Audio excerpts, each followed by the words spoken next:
Hi everybody, all my followers, be welcome to another video. Right, the car today is a 2009 Volkswagen Passat with the 1.8 petrol engine. I believe the code on this is the BZB, if I'm not mistaken. And I had this car here about 3 to 4 weeks ago. Because of a yellow steering light. That turned out, I've done it while the guy was here, that turned out to be a steering angle calibration needed. Got that done, and the car at the time had, I believe, was an engine light on. Either was the engine light or the EPC light, but I believe it was the engine light. And the guy asked me if I could look at that as well. I gave you a scan. If I recall correctly, it was a code for fuel trims, but I will go through that in a minute. I believe it was that. I haven't scanned the car today yet, so I'm not 100% sure, but we'll do it. And the guy asked me if I could have a look at it. Obviously, at the time, I didn't really have the room to do it, so I had to reschedule with the guy for him to come and have a look, to come and drop me the car. He dropped me the car a few days ago. I've been busy with other things, but now we're gonna have a look. So we're gonna scan the car. The car starts fine. It runs okay-ish. I haven't drove it, but other than here on my driveway, but it starts fine, runs smooth. I can't fault anything. But obviously there is some codes that's gonna be there, hopefully from when the problem was occurring, and we should be able, hopefully, to see what's going on. So let's gonna plug into the car, scan the car, and see what we have. Okay, landing screen on the Maxis. It's gonna go to there. It's gonna go to control unit quickly. Engine control module. Hope the guy hasn't been clear any codes or anything like that. Let me see what we still have. Okay, yes, we do have. So, hold on a second, because this fuel pressure, it was not here the last time. So,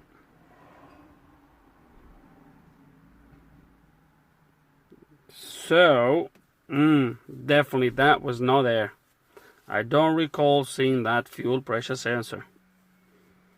Okay, so could it be that the fuel pressure sensor is causing the fuel trim? Bank 1, there's only one bank, so there's only system too lean. So too lean, that will means, if I'm not wrong, not enough fuel. Which means, if I have no pressure, okay, let me think how we're going to approach this. But most likely the first thing we're going to do is open the bonnet and have a quick look around, see if anything looks out of the ordinary, etc, etc. Okay, quick inspection around here. Everything looks normal, I would say. I can't really see anything out of the ordinary. So yeah, it looks okay. Just a quick thing, while I was here I was thinking about it, and obviously when I said a lean condition means not enough fuel, it could also means too much air, so we might have an air leak somewhere. Just bear that in mind. But anyway, everything looks okay, so we're gonna, now it's time to look at some live data, and I'm gonna see which live data the Maxis gives me. I'm gonna load it here so we can look at it and see if the live data tell us anything different. Okay, so I've loaded some stuff here. My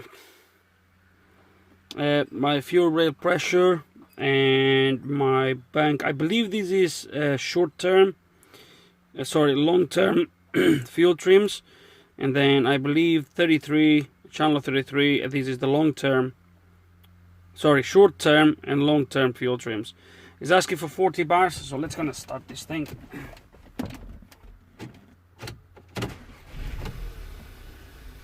Running.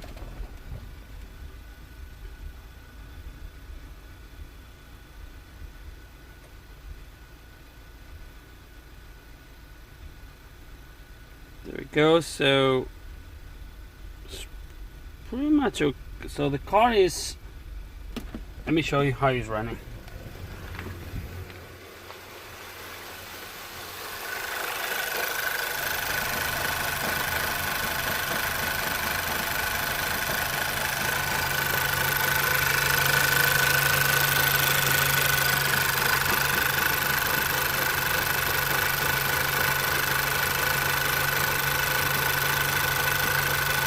Okay, it's definitely bouncing a bit.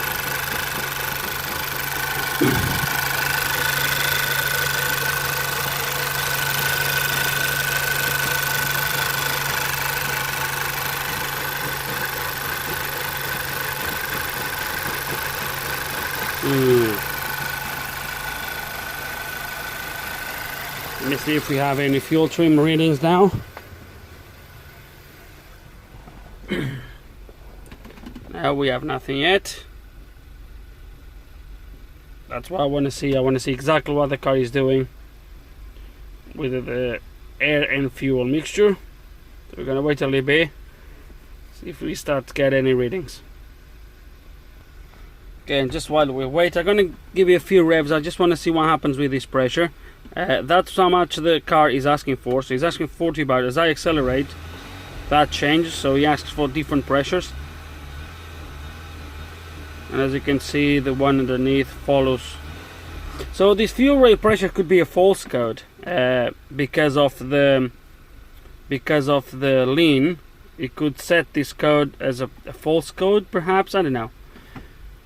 I'm not too worried with this at the moment. It looks okay to me. So I want to see exactly what the car is doing with the fuel trim. So I'm gonna come out of here. I'm gonna load fuel trims. Well, they are here, but I want to get rid of this.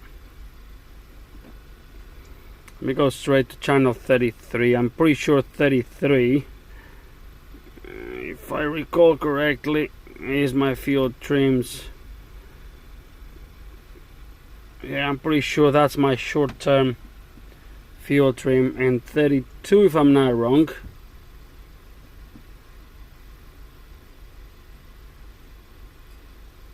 Oh no, idle. Really? It's voltage. Might be wrong here.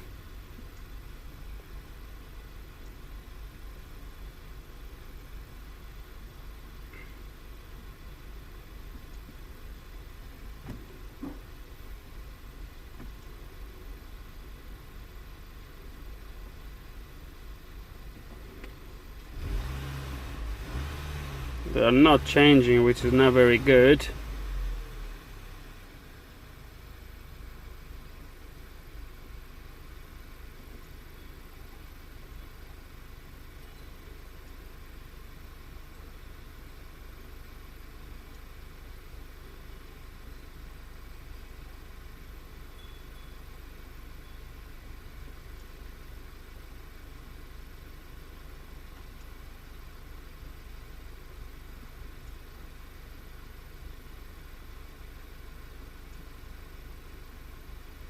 Oh, 33, we do have something now.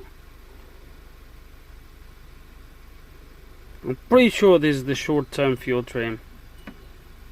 And it's a 19 point. It's coming down. No, somewhere there.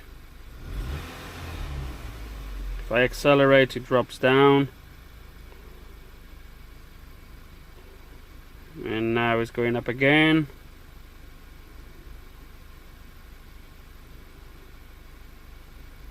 And that's a lot. So that to me means an air leak somewhere. Air is going into the system somewhere. And let me do a quick check just in case if it's the PCV valve. Just in case if we have a engine breather valve problem. The thing is, I can't smoke this car today. I can't smoke this car today because I know it's nothing to do with the video, but yeah, my compressor broke yesterday. The piston broke up here because too much play on this wheel here, and it broke the piston. So I don't have an air compressor to test this thing today. Right, let me do a test for the PCV valve, see what happens. Okay, and we might have a bad PCV valve because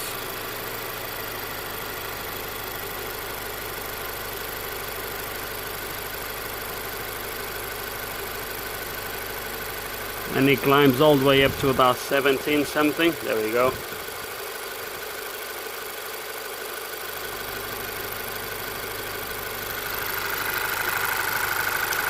So I'm willing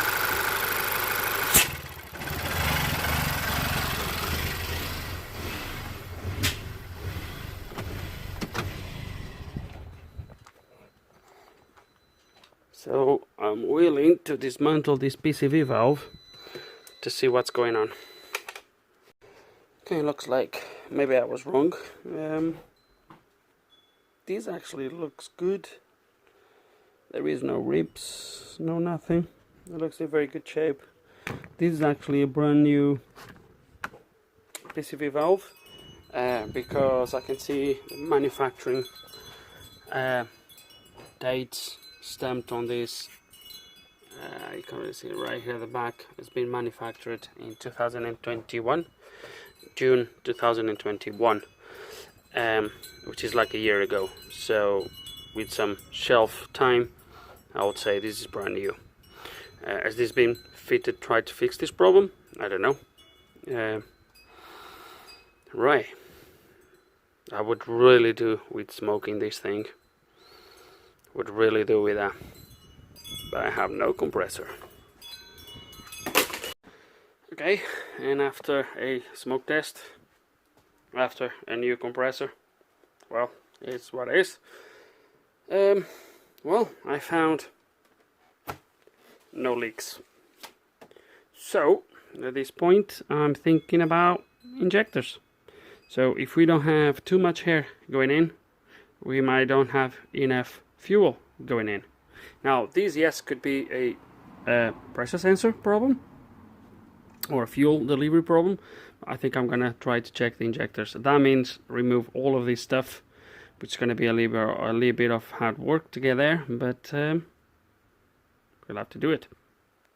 Okay, and manifold is out. Now these valves are a little bit, they have a little bit of carbon at the top. I don't know if I'm gonna be able to show you this. If I remove this, we're gonna clean this, but I think you can kind of see in there. There we go. Okay, we're gonna clean this. One thing that I think I forgot to mention was that during the looking live data, one of the things I've noticed was that was random misfiring on every single cylinder. The injectors in this state,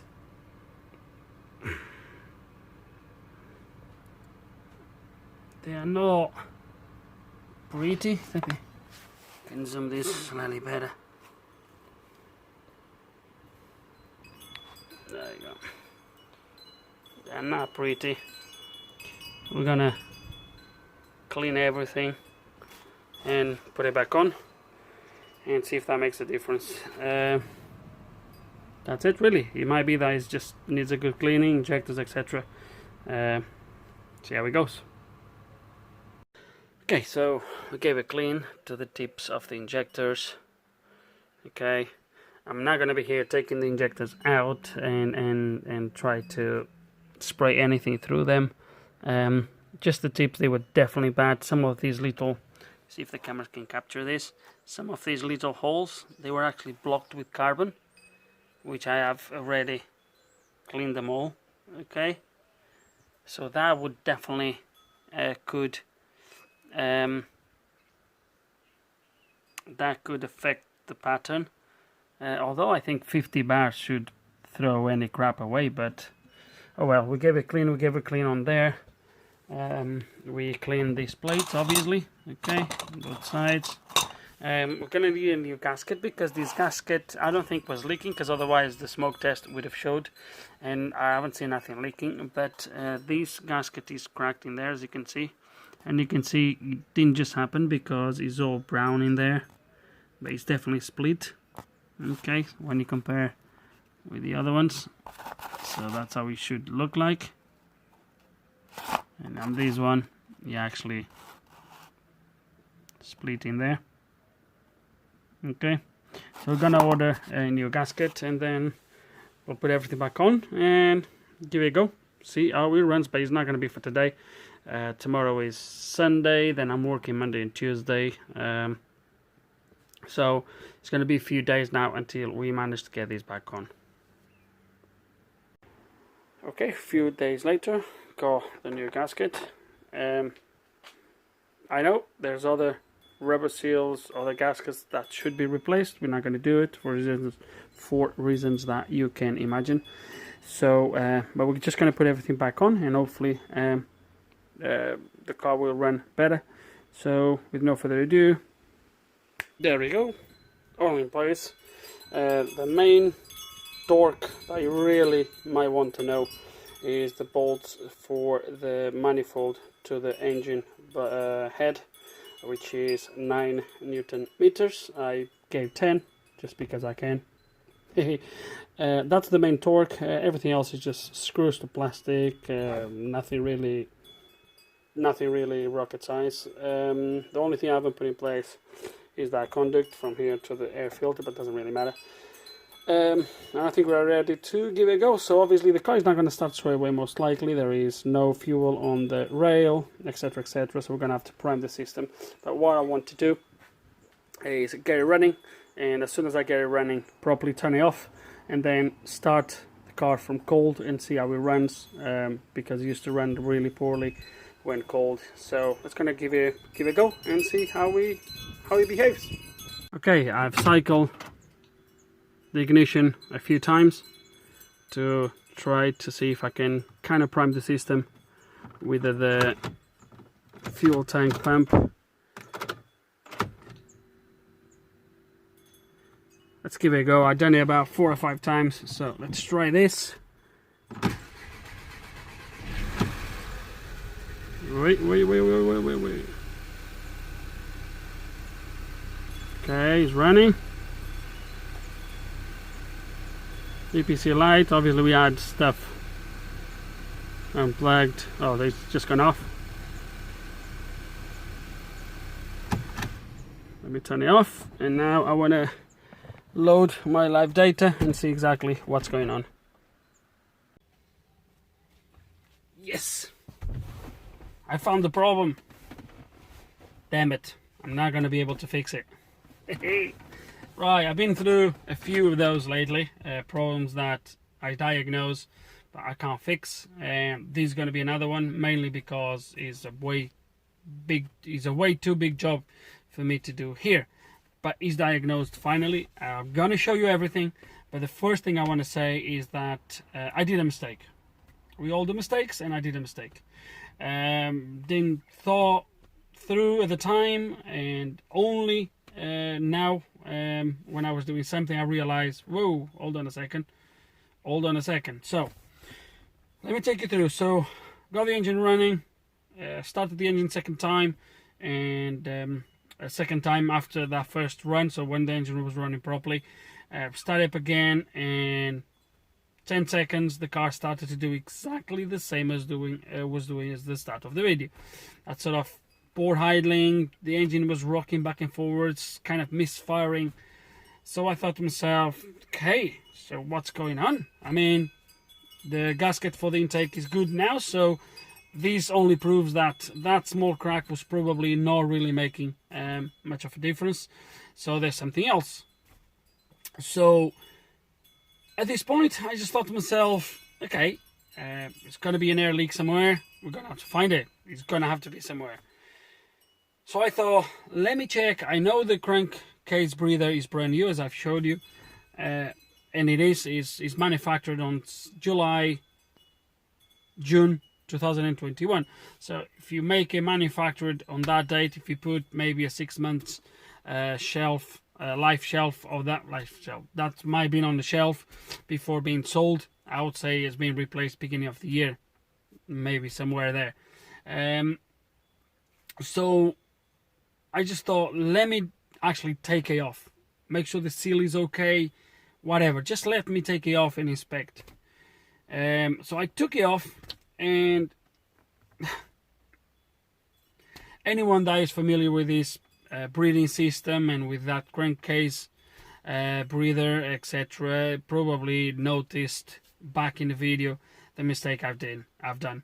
Anyway, when I took it off, as I was blowing here through the two of the intakes, so the breather connects to the front, as I've showed you. When I disconnect that pipe and I put my finger on it, that actually led me to think was a problem with the breather, and then it was not. And then there's a hose that connects to the intake at the back. Anyways, I was blowing here, I realized that there is a non-return valve on that crankcase breather, and as soon as I've realized that, it clicked straight away that I did a mistake when I smoke tested the car back in the video. Because what I've done is I've smoke tested the car, but only the intake system. So the way I've done it, I've done manifold, I've done all the way back, so manifold all the way back to the intake, etc. But I didn't fully test the crank case, which is basically the engine itself. So let me explain to you what I mean. So I smoked the car again. That doesn't sound right. So I smoke test the car again, off camera. I'm gonna do it again on camera to show you, obviously, but I done it again and I found where the leak is. I can't see exactly where it's coming from, but I have a very, very good guess. Now, what the setup we have here now is we have the compressor, and excuse me when the compressor is going to kick in, it might going to be a little bit loud. I'm going to try to speak close to the microphone, but I would probably advise you to be careful if you are using headphones. The compressor is set up at 2 bars, so that's how much pressure I'm putting onto this intake. The compressor obviously feeds my smoke tester. If you guys follow the channel, you know how I built my own smoke tester. I'll leave a link in the description below if I don't forget. Otherwise, just search my channel. That obviously has the hose that goes, and here is the difference. Okay, so if you remember before, when I initially smoke test the car, I did it here. Now, the issue is, or was, that these hose, so obviously the smoke would go through here into the intake underneath on a return valve, so it would go from here to there, would fill these with smoke. The smoke would come back, but the problem is these here, there's a non-return valve here that prevents the smoke from going inside the actually crankcase. So obviously when I did it, so obviously the smoke never really reached inside the engine, so the smoke would just go inside the cylinders, back through here, intercooler, all the way back to the turbo, and would come out in there. So that's why I couldn't find leaks at that point. The setup now is slightly different.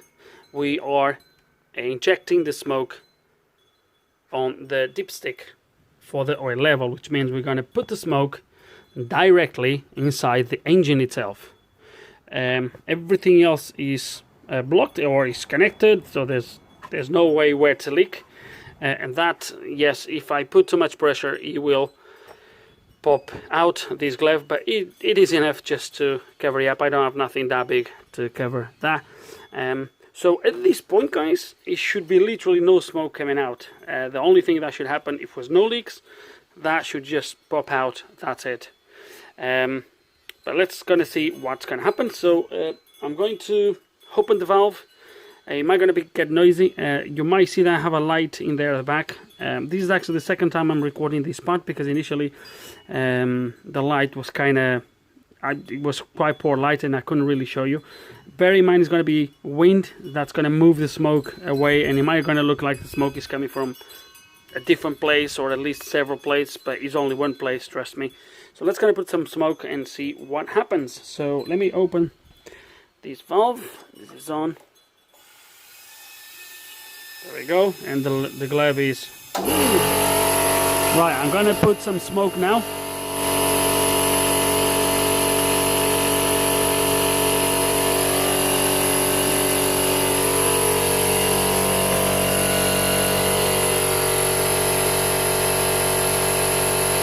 Here it's coming.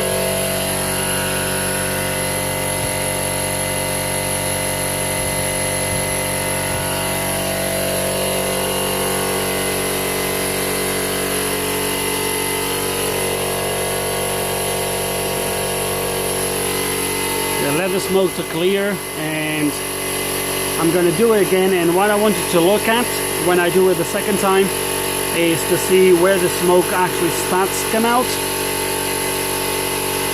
So I'm going to let the smoke to kind of dissipate. Okay, let's kind of do it again.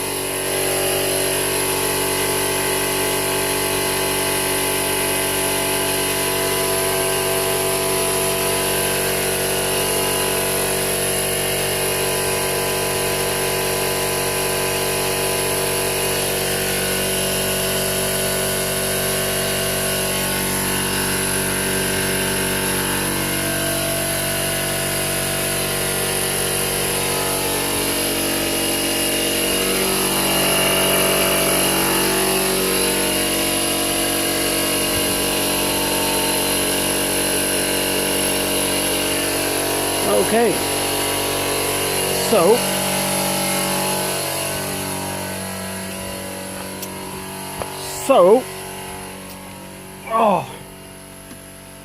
okay, I know it looks like the smoke is coming nearly from everywhere because the wind kind of blows it all over the place. But I hope the two times I've showed you, you can actually see where the smoke starts to emerge. I've tried to put the camera in there to actually record a close-up from where it's coming from, but it's a lot of hoses, water hoses or coolant hoses and stuff.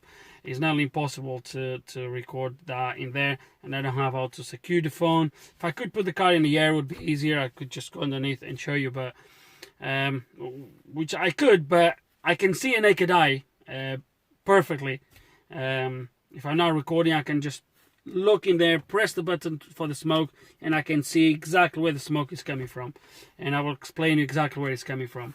So the place where the smoke is coming from, as you've seen, is coming somewhere at the back of the engine, somewhere where I put that light.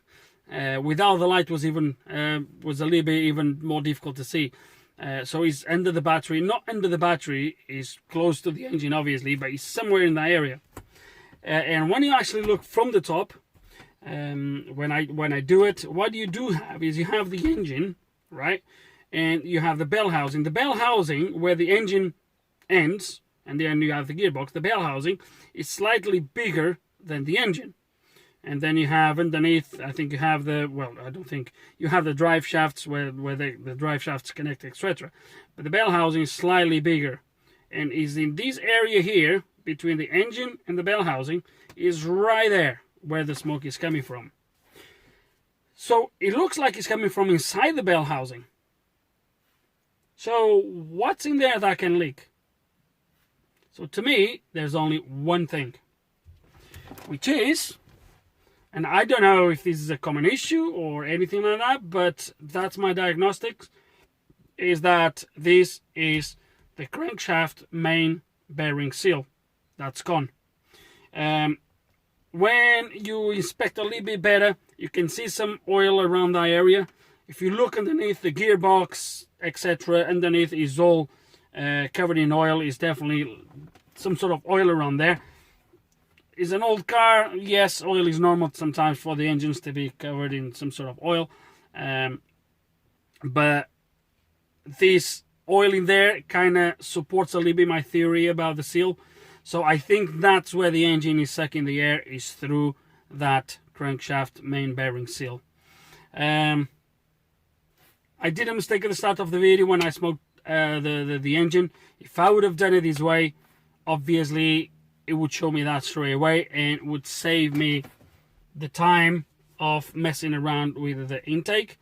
Although we found the broken seal, which obviously, or the broken gasket, which don't know if that was making much of a difference, but at least now we know it's good. So if the guy wants to fix this problem, which I'm not going to do here obviously for obvious reasons, gearbox needs to come out, etc, etc. I don't have the conditions here to do anything like that, or honestly I don't want to do anything like that. So I think the car will have to go away like this, which is a shame, because it's again, I've been going through a few of these cars lately where I diagnose the problem but I can't really fix it. So and I'm saying this because I have the Astra video that I have not even edited in the video, which I don't know if we're going to make into a video. I hope I can make something of it. Anyway, that's a completely different story. Anyway, so this is my diagnostic, guys. Is the main bearing on the crankshaft that's leaking on the gearbox side. So I think that's where that is sucking the air, and that's what making these lean codes and making the car to run the way it is. As you warm up, expansion, etc., makes it run a little bit better, but obviously it's still throwing the codes and the engine light and all that good stuff. I don't know. Do you guys agree with my diagnostics? I hope you do. I hope it makes sense, and I hope I'm right. If I do get any feedback. Okay, guys, and the next clip on this Passat was actually me just saying that this would be a diagnosed no fix, because obviously we found where the issue is. Gearbox will have to come out. Big job to do here on the floor, and I recorded all that clip, and then yesterday I went to see Helder, my good friend of Elder Puto. I will leave a link in the description below to his channel, and I spoke with him about something else, about a job that he's doing in there on a Ford, on a power shift, and I went there to give him a hand, and then we talked a little bit. And this morning the guy actually came to pick up the car, and I spoke with him. Elder has the availability at the moment to come and give me a hand to remove the gearbox, so you can imagine what the route is going to be. So actually it might be a fix. So if you watch the video for the Astra, where I actually mentioned that the Passat would be another diagnosed no repair, actually it's going to turn around, that is going to be a repair, and he's coming on Saturday afternoon. So I'm doing night shifts now, leaving Saturday morning, so I'll have a few hours sleep in the morning, and Saturday afternoon he will come to help me out. One, to remove the gearbox. Obviously one man only, it can be done, but two people will do it much easier. And he does have the tool to actually push the seal, the crankshaft seal, back in place. So he's going to bring the tool, which I don't have, and then it will give me a hand to put the gearbox back on. But I'm going to remove everything around the gearbox, get everything ready for the gearbox to come out, and in these first 15 minutes it's really good that you start to prove yourself right. So you know that my diagnostics is actually correct, and I'm going to show you exactly what I mean. And what I mean, guys, is that as you can see, I start to remove some stuff around, and my first clue that I would be in the right path to me was when the starter motor would come out. And look at the state of this starter motor. It should be no oil in this area. Should be no oil in this area, and there is plenty of oil. Okay. Another clue when I spoke with the owner this morning was that apparently the car had a oil change just before the guy bought this car, and when he sent it for service somewhere, the oil was really low. So I do have a feeling that he's actually losing quite a lot of oil through there. Also, what? Also, guys, the new seal is no OEM. The seal I'm gonna buy, I already ordered it, but it is a aftermarket, but it's made by the same company that makes the OEM seals. So it's a good quality seal. 30 quid, I think it was, 30 pounds, if I'm not mistaken. So I think, guys, from now on, what we're gonna do is, I'm not gonna take you bit by bit on how to take the gearbox and all that good stuff. But what we're going to do is I'm going to leave you with some small clips, pictures, as we go along doing the job, until it's all done. And then I think I will wrap up at the end once the car is running okay, which I hope that this will fix our problem. So with no further ado, let's go. It's going to take this gearbox out.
Okay, and is now 7:30. My colleague literally just left. I actually managed to remove the gearbox myself, but he came here to help me out to put it back in. Washed everything, cleaned everything, obviously, as you have seen. Got a new clutch as well. I was about to advise the guy to do a clutch, but he actually he actually texted me and asked if I could put a clutch while I had the gearbox out, which we did, as you have seen. The smoke test, guys, was just a joke. Obviously, the car would smoke through there because the seal was not in place. Sorry, because of the holes on the crankshaft, that goes straight inside the engine. So without the flywheel, obviously that would smoke like that. So, but anyway, just in case if you guys think I was trying to prove something there. As for the car, I just want to show you. Let me just load. Actually, what am I doing?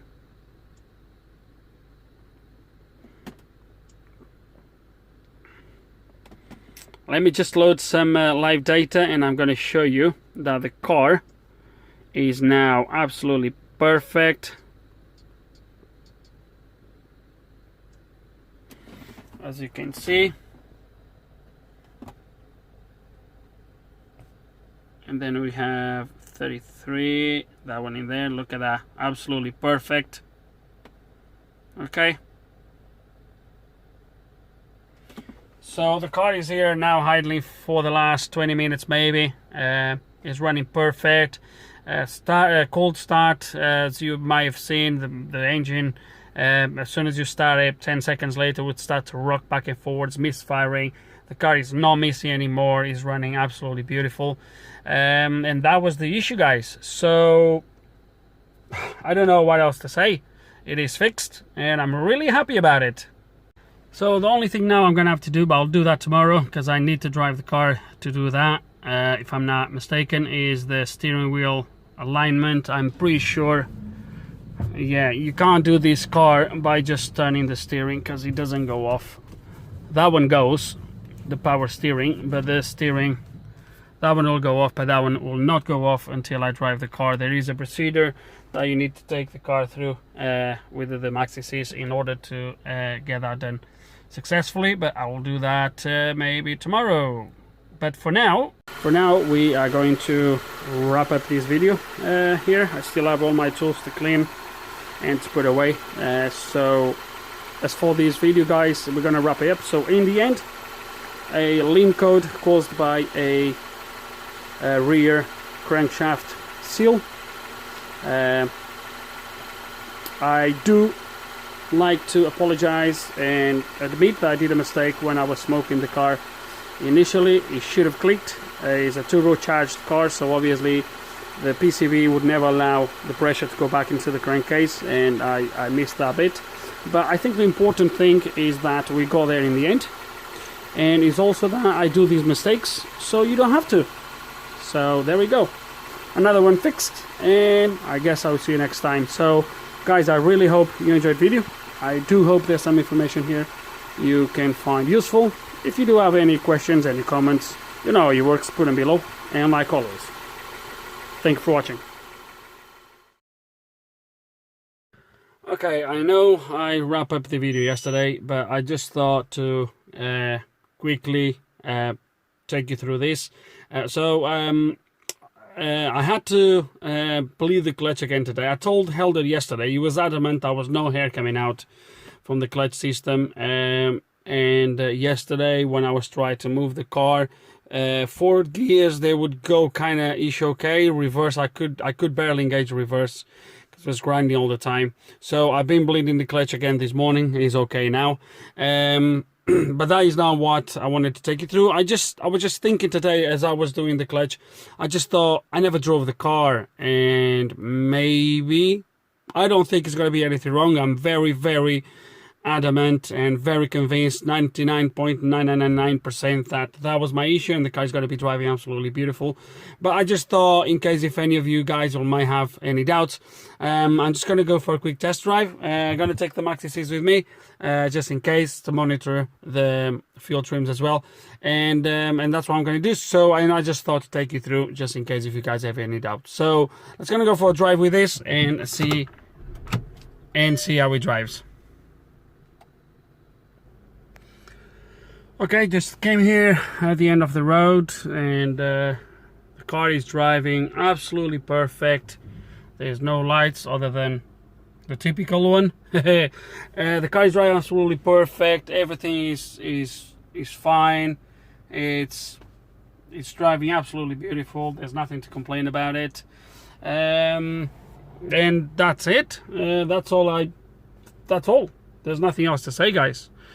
So now, yes, this is the end of this video. I'm not gonna go through anything again. The car is running fine, and that's it, guys. See you next time.